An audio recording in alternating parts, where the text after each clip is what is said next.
नमस्कार, विदेश की खबरों में आपका स्वागत है। मैं हूं आपके साथ अंकिता और आइए अब खबरें देखते हैं विस्तार से।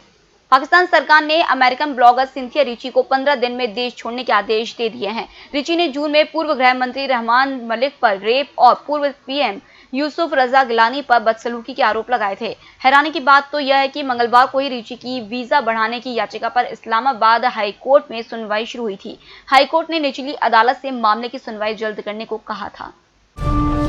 बांग्लादेश में बुधवार को भारत के पूर्व राष्ट्रपति प्रणब मुखर्जी के सम्मान में राजकीय शोक रखा गया। इस दौरान 1971 के मुक्ति संग्राम और द्विपक्षीय संबंधों को मजबूत बनाने में मुखर्जी के उत्कृष्ट और अविस्मरणीय योगदान को याद किया गया।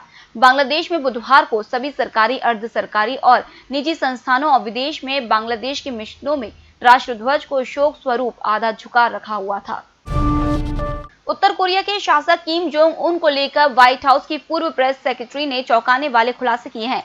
पूर्व प्रेस सेक्रेटरी सारा सैंडर्स ने अपनी नई किताब में बताया कि किम जोंग उन ने एक बार उनसे फ्लर्ट करने की कोशिश की थी। जून 2018 में जब अमेरिकी राष्ट्रपति डोनाल्ड ट्रंप सिंगापुर समिट में हिस्सा लेने पहुंचे थे तो सारा भी उनके साथ थी।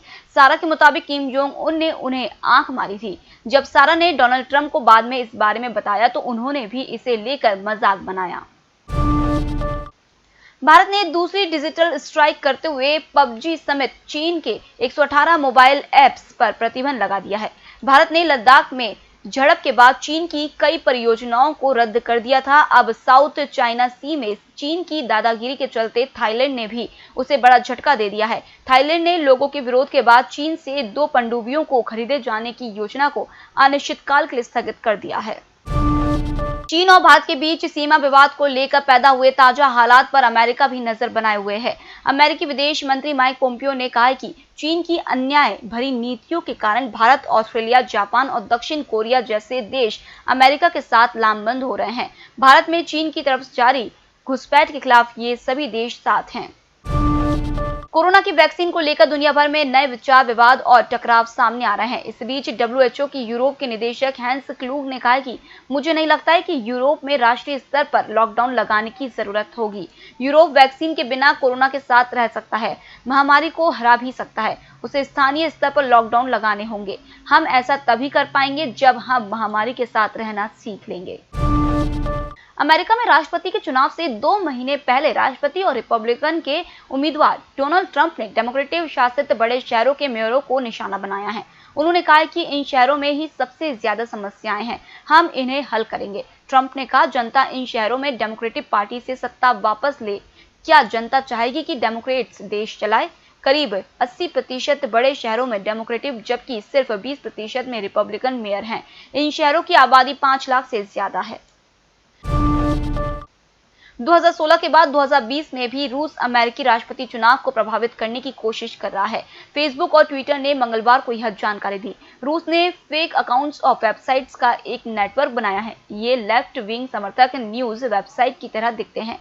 रूस से गलत सूचनाएं फैलाने का एक कैंपेन चलाया जा रहा है। इस कैंपेन को इंटरनेट रिसर्च एजेंसी के रूप में जाना जाता है। यह एजेंसी डेमोक्रेटिक पार्टी से वोटरों को दूर करने की कोशिश कर रही है। यही काम इसने 4 साल पहले भी किया था। अफसरों के मुताबिक फेसबुक और ट्वीट पर इसकी एक्टिविटी अचानक बढ़ी है। इसका आसानी से पता लगाया जा सकता है।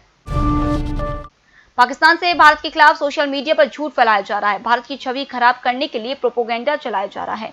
स्टेफनफोर्ड इंटरनेट ऑब्जर्वेटरी की रिपोर्ट से इसकी पुष्टि हुई है। यूएन में भारत के स्थायी प्रतिनिधि ने एक ट्वीट में इस रिपोर्ट को शेयर किया है। ट्विटर में कहा है कि पाकिस्तान से भारत की छवि खराब करने के लिए प्रोपेगेंडा चलाया जा रहा है। गलत जानकारी और खबरें चलाई जा रही हैं। फेसबुक ने भी पाकिस्तान से हो रही इन हरकतों पर सख्त रुख अपनाया।